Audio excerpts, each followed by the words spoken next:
What this clip captures, better than most political coverage does, is the moment a presidency loses the one advantage it was hired to deliver. Americans tell pollsters over and over that inflation and the cost of living sit at the top of their worries. Not foreign policy doctrine, not cable news culture war food fights, the rent, the grocery bill, the insurance premium, the gas pump. That's the reality voters live inside. And the central claim Trump used to claw his way back, trust me, I'm the guy who brings prices down, is collapsing in real time. The polling snapshots in the transcript aren't ordinary turbulence. They're the kind of numbers you see when voters feel lied to and when a strong issue flips into a liability. Trump isn't just slightly unpopular on inflation. He's sinking to record lows across multiple polls, and the depth matters because inflation is the very issue Americans insist is number one. The political meaning of those net approval margins is straightforward. If you are underwater by 30 or 40 points on the country's top concern, you are not merely struggling, you are failing at the job description. It's even worse because these are not abstract, do you like him ratings. They are issue-specific performance judgments. People are being asked, in effect, whether the president is helping them handle higher prices, and the answer is a loud no. The clip also underlines why this is so alarming for Republicans. Trump's second-term mandate, such as it is, was built on the perception that he was more trusted than the Democrats on inflation. That perception is now disintegrating. The segment frames it as a swing of nearly 50 points overall and roughly 70 points among independents compared with how voters weighed Trump versus Kamala Harris during the 2024 election. You don't need to be a data nerd to grasp what that means. The very voters who helped him win are recoiling, and they're recoiling on the one issue that made the win possible. Independents matter here because they are less interested in tribal loyalty and more interested in outcomes. MAGA voters can talk themselves into almost any narrative because the movement functions like an identity. But independents are the political weather vane. When their view of Trump on inflation flips from better than the alternative to worse than ever, it signals something deeper than partisan displeasure. It signals broken expectations. It's the difference between I don't like this guy and this guy promised me a result and I'm not getting it.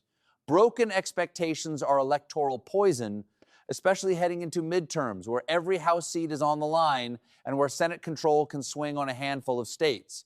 Republicans can survive a president who is unpopular in the abstract if voters think he's delivering on the basics. They cannot survive a president who is unpopular specifically on the basics.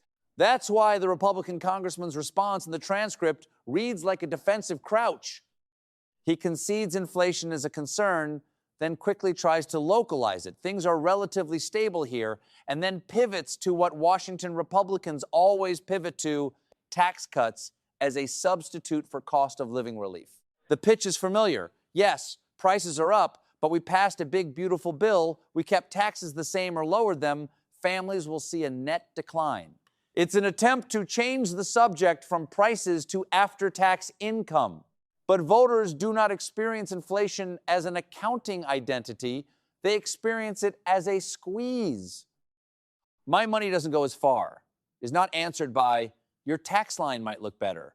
Not when gas is up, utilities are up, insurance is up, and the consumer is being told to celebrate a legislative branding exercise. This is the Republican trap. They treat public pain like a messaging problem and then wonder why the public stops believing them. And the clip makes clear that this inflation collapse isn't occurring in a vacuum. It is entangled with Trump's foreign policy recklessness, specifically the Iran conflict and the energy shock it can trigger. The transcript moves seamlessly from polling to gas prices because that's how the public experiences it. The international headlines show up at the pump. This is one of those moments where the mythology of Trump as stabilizer runs face first into reality. Trump's style of governance is not calming, it is combustible. When you mix volatility in the Middle East with threats to shipping lanes and oil flows, markets respond. When markets respond, prices respond. And when prices respond, voters respond. Trump can't bully physics, and he can't bully commodity pricing. He can scream at a forecast, but he can't tweet oil back into the ground or magically unspike supply risk.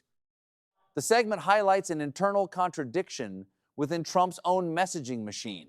The energy secretary saying Americans might be stuck paying above $3 per gallon until next year, earlier optimism that it could happen sooner, and Trump predictably declaring the pessimistic assessment totally wrong. That dynamic is not simply a disagreement about timing, it's a governance problem. When the president treats bad news as personal betrayal, the incentive structure inside the administration becomes distorted. People learn to flatter rather than inform. They learn to tell Trump what he wants to hear rather than what he needs to know. And that translates into poorer decision-making, delayed responses, and a more chaotic public narrative that undermines confidence. Confidence is not a minor thing in economics. It is part of what keeps consumers spending, businesses investing, and markets steady. Trump's impulse to attack reality itself corrodes the very stability he claims to provide. Then comes the part that should land hardest with voters, the cost of war. The transcript references Trump coming to Congress seeking $200 billion to fund the conflict, and it frames that cost in concrete household terms. Whether you agree with every detail of that back-of-the-envelope math, the political truth is unavoidable. War spending is real spending, and it competes with domestic needs at a moment when families are already stressed. Americans who feel like they're paying more for everything do not want to be told they also have to absorb the financial shock of a war that makes gas more expensive. That is not a progressive argument or a conservative argument. It is a pocketbook argument. And it's a brutal one because it connects Trump's foreign policy impulses directly to Americans' daily pain. It asks a simple question: why are we paying twice, once at the pump and again through national spending for a conflict that didn't have to be managed this way?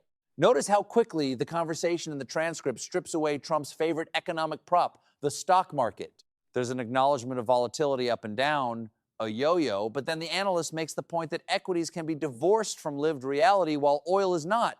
That's important because Trump has always tried to use the stock market as a scoreboard for his presidency. It's the perfect metric for a showman, a single line that can be pointed to and declared proof of greatness. But the public doesn't buy groceries with the S&P 500. They buy groceries with wages. They drive to work on gasoline, not Dow points. If oil climbs from the 80s into the 90s per barrel and gas stays high, the public will trust their receipts more than Trump's boasts. That is why inflation approval is such a sensitive barometer. It's where propaganda hits the wall of lived experience. The segment also exposes the strategic vulnerability Republicans are trying to pretend doesn't exist. You can't keep running against Biden when you are in charge. The congressman gestures back toward coming off the Biden administration as if the current pain is still someone else's responsibility. That may play on partisan talk radio, but it doesn't hold forever. There is a limit to scapegoating. At a certain point, voters look up and ask the obvious question: who is president right now? If Trump is presiding over war-linked energy spikes, stubborn cost pressures, and record-low approval on inflation, then but Biden becomes an excuse that feels insulting. Independents in particular hate being treated like they're stupid. And nothing accelerates a backlash faster than leaders insisting the voters' lived reality isn't real. So what does this mean heading into the midterms? It means Trump is dragging the GOP into a liability spiral.